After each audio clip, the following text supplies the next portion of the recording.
We searched every possible piece of ground. I would dare say there wasn't a piece of ground that we didn't pursue.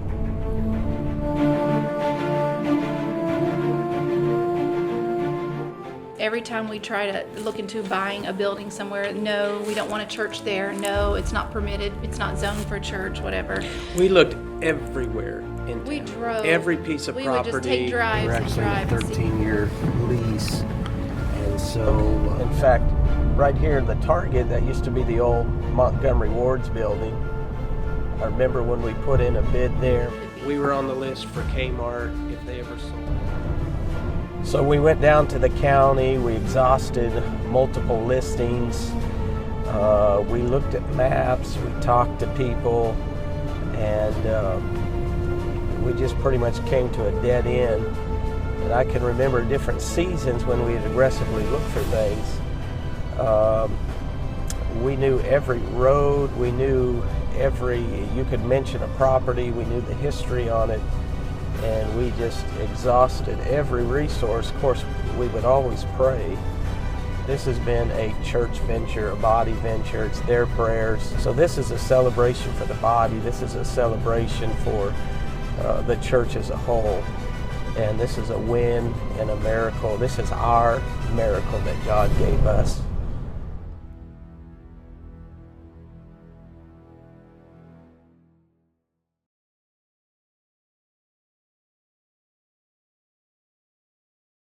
So God was moving in a tremendous way. A typical Sunday, the ushers would have to put out chairs and take up chairs. And we had many classrooms that were operating. On a typical Sunday, we would have 12 different classrooms in different age groups. So God was moving, we just needed a bigger place. I can remember being exhausted of searching diligently for every possible lead and coming up barehanded and going down, talking to some of the planners of the city who no longer are employed there. This is years gone by.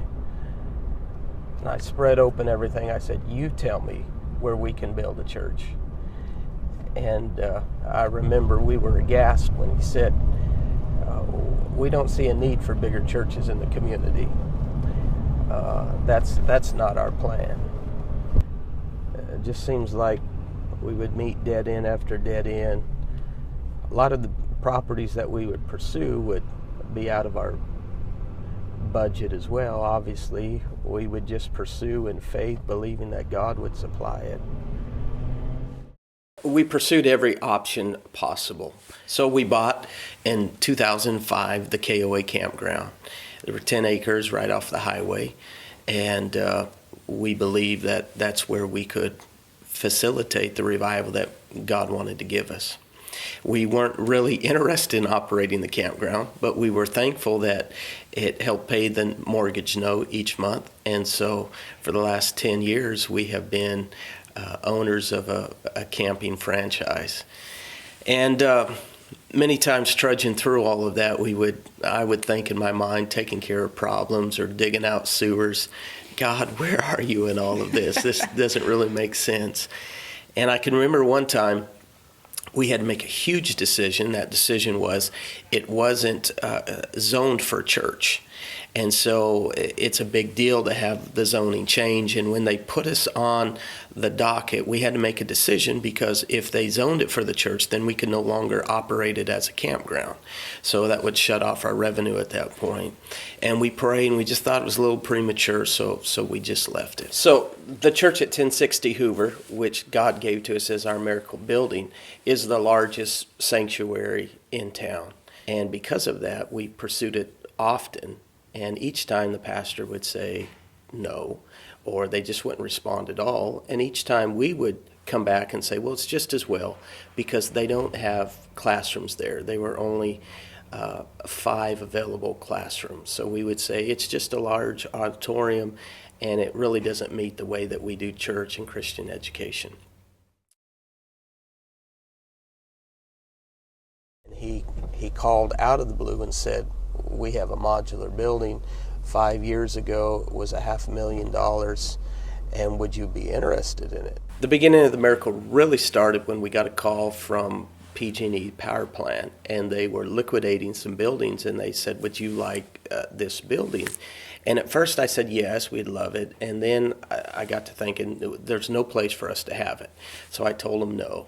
And then I called them back and I said, yeah, we'll take it. And at best I thought we would just sell it and make a little money.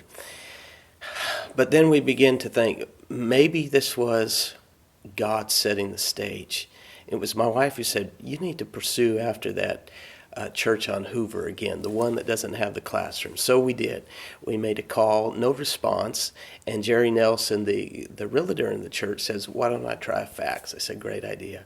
So he faxed him, and shortly thereafter, Cameron English, who is the current pastor at that time, was talking to his district official, and he said, you won't believe, I just got a fax from the Pentecostal church, and they're pursuing to buy this church again. And his district representative said, why don't you check it out? And from the words of Cameron English, the pastor, he said, I was very surprised that they told us to pursue after that and check it out. And that's how the story began to unfold. Originally, we kept trying to ask them to buy it. And so we said, well, why don't we ask them about swapping it? And that's when it opened up the door. That's what did it, because they needed a place to go. Yeah. On July 12th, I was at the mall parking lot. I can remember calling that day, and it was kind of an awkward phone call. I'd never spoken to him before on the phone. He's a friendly guy. And right here, I called. We kind of had small talk for a little bit, and then began to chat on the phone about the possibility of swapping the buildings rather than just purchasing it. And it was a win-win situation for them. Our current building was paid for, and we were renting out to a charter school. And we had rental income coming in, so it was very enticing for them, which we found out in hindsight they were praying, asking God for a financial miracle. Because in years gone by, we had only offered to purchase the property. And so only when the idea of a swap came up were they then open to making the deal. After about 2 weeks of sitting in the mall making the initial phone call, they asked for an official proposal. And so we began to put all that together, exactly what it would entail. And then from there, the ball just rolled so quickly, and God just took over. It was like a wave that we got on, and we just rode it. And to God be the glory completely. But along the way, there were little confirmations that just confirmed to us over and over and over. One of the confirmations was when our guys in the church were doing a walkthrough, they discovered a gas leak that was on top of the roof, a substantial gas leak. You could not only smell it, you could hear it, you could feel it. It was coming actively. The amazing thing was one of the contractors in the church had a gas pipe in his truck. That it was an oddball size piece of pipe. And he said, when I saw the gas leak, he said, I just knew the piece of pipe in my truck was going to be the right size. And lo and behold, he had been carrying it around for 2 days. And that's not even what he does for a living. That's not part of his job typically. It was just a leftover piece. And here it is, was the exact size of pipe. And it was just a confirmation to us along the way that God had this thing taken care of for us. I can remember another confirmation along the way. We had recently desired to change the name of the church, and we had always heard of this church. I thought the name of this church was First Assembly. First Assembly, that's the only name I had heard it by. And I can remember Steph and I had gone on a little planning trip and just dreaming trip. And we had talked about someday changing the name of the church. And we had scribbled down, we were staying at a Best Western motel. I still have the notes where we scribbled down some possible name ideas. And we wrote down Eureka, the Pentecostal church. But we knew what a big deal it would be. It'd be way down the future somewhere where we would actually entertain. And that was just a few months prior to all this happening. And I can remember pulling up to the church one time. We would just come up here and pray, and say, God, if this is what you want us to do. And we pulled up, and on the building, I noticed that their official name was Eureka First Assembly of God. And I had no idea that the name of the church was Eureka First Assembly. And I drove up and saw the Eureka up there, and it was just another confirmation, just the final confirmation that, look, I got this thing, I prepared this for you, and I'm going to use this for my glory. The greatest confirmation to me is the fact that this is not a pastoral thing, this was a church thing. And at the close of the second to last service as a church family, we just sat down and we talked. And I opened the mic for people to come up because several people had come up and said, I had a dream about that church. So I wanted everybody to hear what everyone had heard.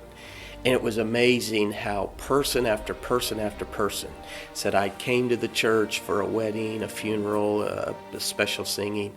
And when I sat there, God spoke to me and said, someday this is going to be your church. The prophetic word had come forth, described the church in detail, from the slanted floor to the raised platform to the exact amount of seats, the position by the water and the highway as well. So prophetically, God had spoken it. 20 years before, saints had walked around the church. I had no idea of this, and they talked about it and said, we claimed that church 20 years ago. Multiple people came up and said, I had a dream in the middle of the night 10 years ago, 2 years ago, and I saw the inside of that auditorium. So over and over and over again, it was a consensus that God had spoken to multiple. In the mouth of 2 or 3 witnesses, it was definitely established. The amazing thing is, it was just a little over 3 months when we gave the official proposal to their headquarters that we had keys in our hand. And then one of the other mesmerizing things was to see 2 churches with all of their stuff swap. Which one goes first? Where are you going to put it? There's no room to put it, so we had to kind of do it all at once. And somehow we moved 2 entire churches. In a few days, we're going to close escrow on our campground. And as soon as that closes, all of these facilities will be debt-free. And it's just another miracle how God laid everything out. And He allowed us to purchase the campground, not to build it, but we would build some equity and would be able to stand debt-free at this point. Once again, to without God. having to build from the ground up. So I'm encouraged. There's nothing special about us. It's just a God thing. We prayed. We did prayer walks around the town. I don't believe that's why it happened. I believe when God decides to do something, He just does it, and He does it in a big God way. And I believe that our situations are very common to people. And I want to encourage every other pastor, if he could do it for little old Eureka, he can do it anywhere. Needing a bigger building is a common situation, and God can come down, and I know we think in special terms that He's got to do it this way and there's no other ways, but He is exceeding abundant above what we can ever think or try to put Him in a box. He's so much bigger than that. The greatest miracle of all is not the fact that it's mortar and metal. The greatest miracle of all is that there's an apostolic group of people that love God out here in the foreign country of Humboldt County. There is an apostolic first generation people that love God, that are radically excited, and that's the greatest miracle of all. We have prophecy that they're going to come in by the 50s and 100s, that other churches are going to receive revelation of Jesus' name. We'll be tongue talkers and just need a revelation of who God is. We didn't have a place for that. So we believe that the greatest miracle is that it just positions us to see what God really wants to do, and that's the salvation of souls for eternity. This is only the beginning of the fulfillment of our prophecies.